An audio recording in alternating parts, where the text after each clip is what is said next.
What does it mean to change the way the world dresses? Most designers create clothes. Giorgio Armani created an empire. He didn't just make fashion, he redefined elegance, reshaped masculinity, and gave power a uniform. From the quiet streets of Piacenza to the blazing lights of Hollywood, Armani's journey is not just about fabric and stitches. It's about vision, resilience, and a relentless pursuit of timeless beauty. In a world that worships trends, he stood for permanence. While others shouted, Armani whispered. And in that whisper, the world listened. His name today is not just a brand, it's a symbol, a lifestyle, a legacy. But behind the perfectly tailored suits and the empire worth billions lies a story of war, loss, solitude, risk, and reinvention. It is the story of a boy who grew up in the shadows of bombs, who found light in fabrics, who loved deeply and lost painfully, and who built, almost single-handedly, one of the greatest fashion houses in history. And perhaps the most fascinating part? Armani never chased fame. Fame came chasing him. His story is not just about fashion, it's about discipline, restraint, and the belief that beauty, once discovered, should never fade. This is the life of Giorgio Armani, the maestro of elegance. Giorgio Armani was born on July 11, 1934, in Piacenza, a small town in northern Italy. His father, Ugo, worked as a shipping manager while his mother, Maria Raimondi, managed the home. He was the middle child between his elder brother Sergio and younger sister Rosanna. His childhood was anything but glamorous. Italy in the 1930s and 40s was a place of turmoil. Mussolini's fascist regime, the looming war, the fear in the air, all of it seeped into his earliest memories. Armani recalled nights in air raid shelters during World War II, the trembling walls, the muffled cries of neighbors, hunger, ration cards, uncertainty. This was the backdrop of his formative years. And yet, even amid this darkness, Giorgio's imagination was alive. He noticed fabrics early. His mother mended clothes with precision, and Giorgio would watch her hands carefully. To him, fabric wasn't just material, it was protection, identity, dignity. Clothes were not frivolous, they were survival. There are stories, some true, some told like legends, of young Giorgio creating outfits for his dolls and neighborhood friends from scraps of cloth.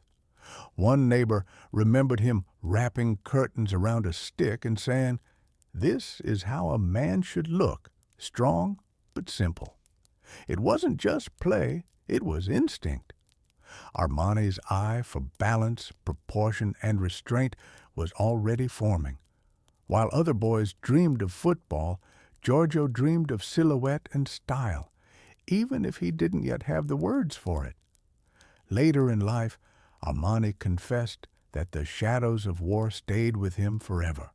They made him value order, neatness, and control. He once said, "When you see chaos so young, you search for clarity all your life." His fashion was, in many ways, an answer to that chaos. After the war, life in Piacenza slowly returned to normal, though scars remained.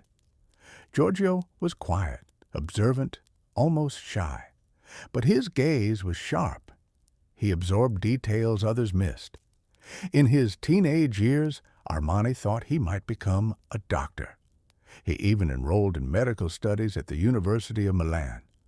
But destiny had other plans. After 3 years, he realized medicine wasn't his calling.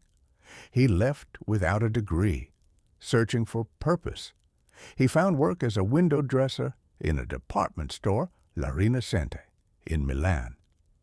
This may sound small, but it was here that Armani's vision began to sharpen. Dressing mannequins taught him about form, light, shadow, and presentation. It wasn't just about clothes, It was about how clothes lived in space. Customers began to notice. His windows didn't scream. They spoke quietly, elegantly, with balance. Armani was learning that style didn't need to be loud to be powerful. There's a story, perhaps embellished, that during his time at La Rinascente, Giorgio kept a secret sketchbook in his jacket pocket. In it, he drew designs obsessively: jackets, coats, trousers. When colleagues teased him, he would smile and hide the book, but never stop sketching. Architecture fascinated him too. Milan was rebuilding after the war, and the clean lines of modern buildings inspired him. Armani often said later, "Architecture taught me discipline. It taught me that simplicity is strength." This discipline, married with intuition, became his signature. And though Armani never officially trained as a tailor, his eye for proportion rivaled the master's. His education was observation: people on the street, buildings under construction, light filtering through Milanese windows. All of it fed his creativity. By the 1960s, Armani's path was clear. He entered the fashion industry formally when he began working under Nino Cerruti at Cerruti, 1881, one of the most prestigious menswear houses in Italy. At Cerruti, Armani learned tailoring the traditional way, but he also started questioning it. The suits of the time were rigid, heavy, built like armor. Armani felt they suffocated the man inside. He began experimenting with softer cuts, lighter fabrics, jackets that draped instead of constrained. This was radical. In a world where authority was measured by the stiffness of your collar, Armani dared to loosen the tie. He imagined a masculinity that was elegant yet comfortable, powerful but not aggressive. Some older tailors resisted.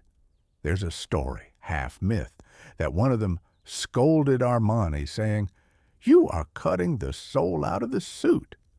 Giorgio, unfazed, replied, "No, I am freeing it." Through the 1960s and early 70s, Armani's reputation grew quietly but steadily. His designs carried something rare, a natural ease. He was not chasing flamboyance like many of his contemporaries. Instead, he was refining. But refinement alone doesn't build an empire. For that, Armani needed a partner. He was still introverted, often doubting himself, and lacked the boldness to push his ideas beyond the atelier.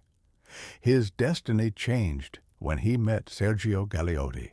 That partner was Sergio Galeotti, a charismatic architectural draftsman turned entrepreneur. When Armani met him in the early 1970s, their connection was immediate, both personal and professional. Galeotti saw in Armani not just a designer, but a visionary who needed support. Armani, introverted and cautious, found in Galeotti the boldness he lacked.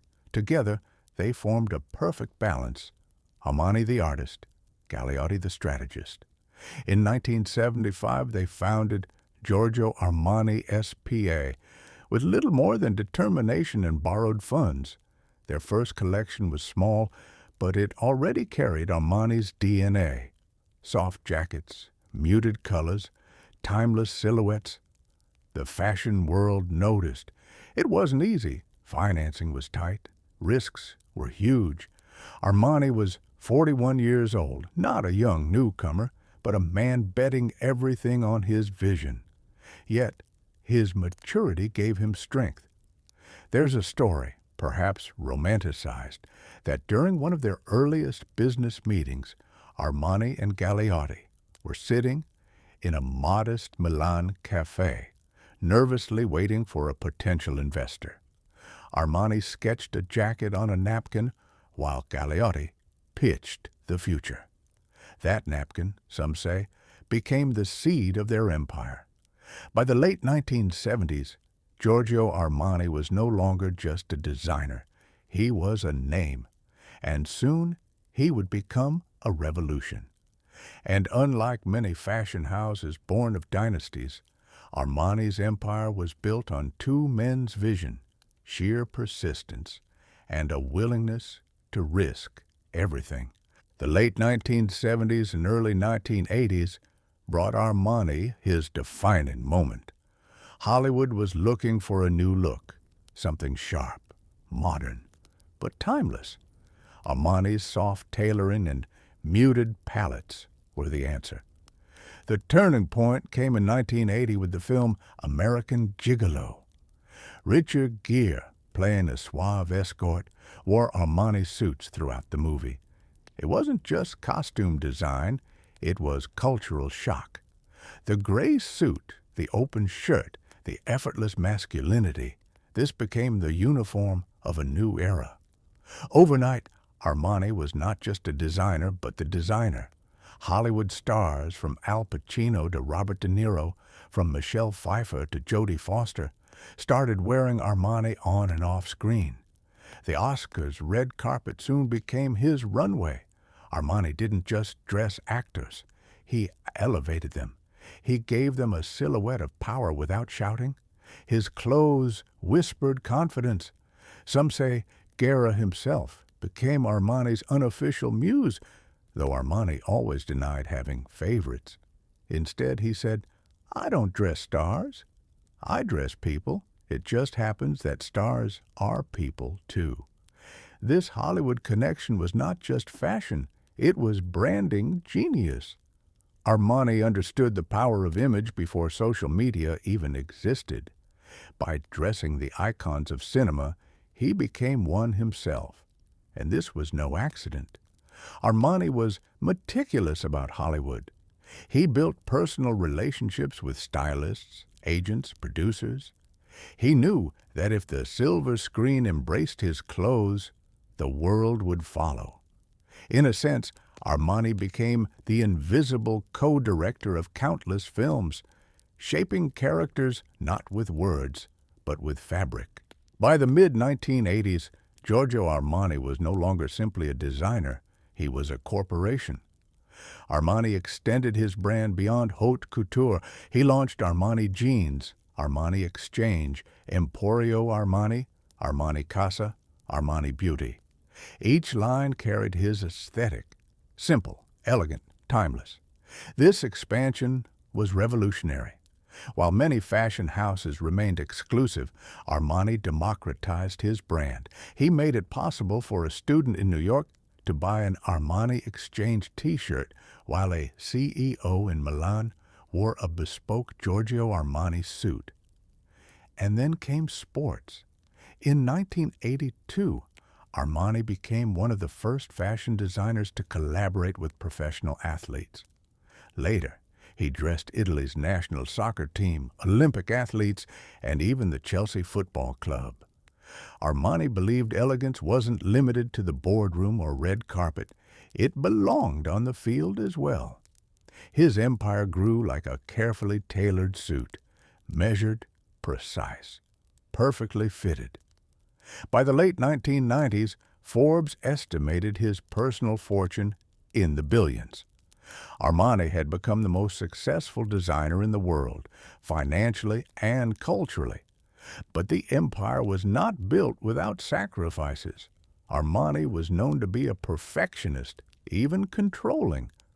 Former employees whispered about his obsession with detail, how he would adjust the shade of gray on a jacket by half a tone until it was just right. Armani himself admitted, "Perfection is not a choice. It is a necessity." Critics sometimes accused Armani of overextending his brand, stretching it into hotels, cafes, and even chocolates. But Armani defended his vision. It is not about clothes, it is about lifestyle. To him, Armani was not just fashion, it was a way of living. Behind the success lay a more personal story, one of love, partnership, and loss. Sergio Galeotti, Armani's partner in business and in life, was the driving force who pushed Armani into the world's spotlight. Their bond was profound. Armani, the quiet visionary; Galeotti, the bold strategist. But in 1985, tragedy struck. Galeotti died of AIDS-related complications at just 40 years old. Armani was devastated. Not only did he lose the love of his life, but also his closest collaborator. The fashion industry wondered if Armani could continue without him. But Armani turned grief into discipline.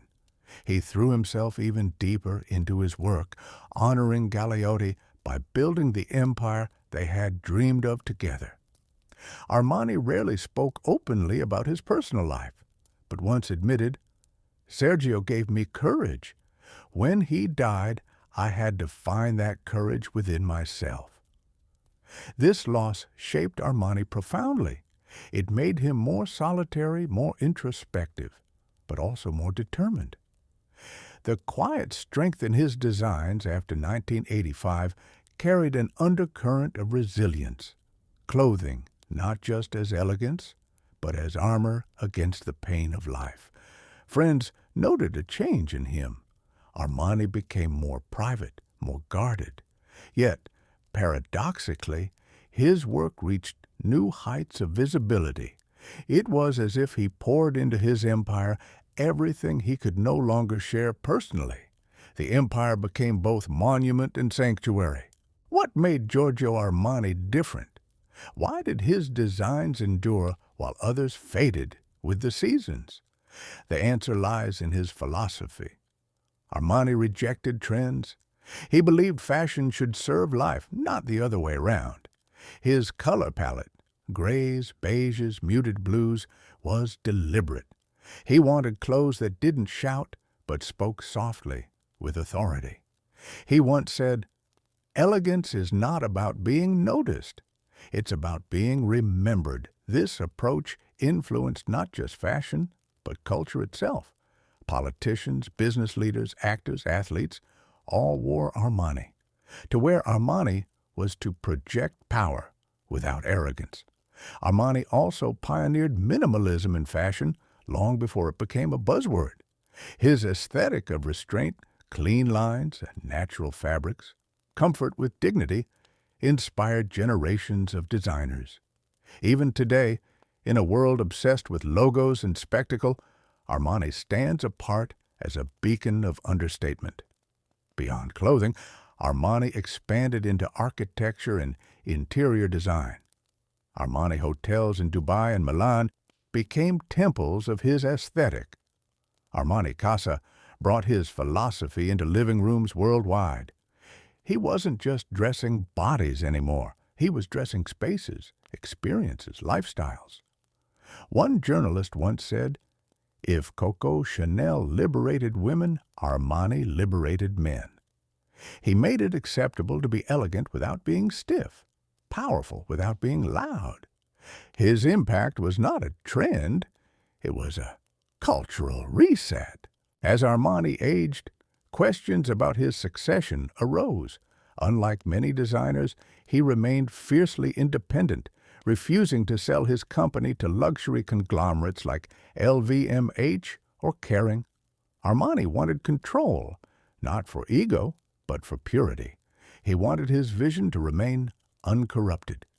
Today, Giorgio Armani continues to work daily, overseeing collections, adjusting designs, ensuring his empire remains true to its DNA. His company employs thousands, his shows still set standards, and his influence is everywhere, from Hollywood wardrobes to Olympic stadiums. But his legacy is more than clothes. It is an idea that true style is eternal. Trends fade, but elegance remains. Armani proved that fashion could be both luxurious and democratic, powerful and subtle, personal and universal. And perhaps the greatest proof of his legacy lies in his anonymity. Despite his fame, Armani is not a celebrity in the modern sense. He is rarely seen at parties, avoids scandal, and chooses discretion over spectacle.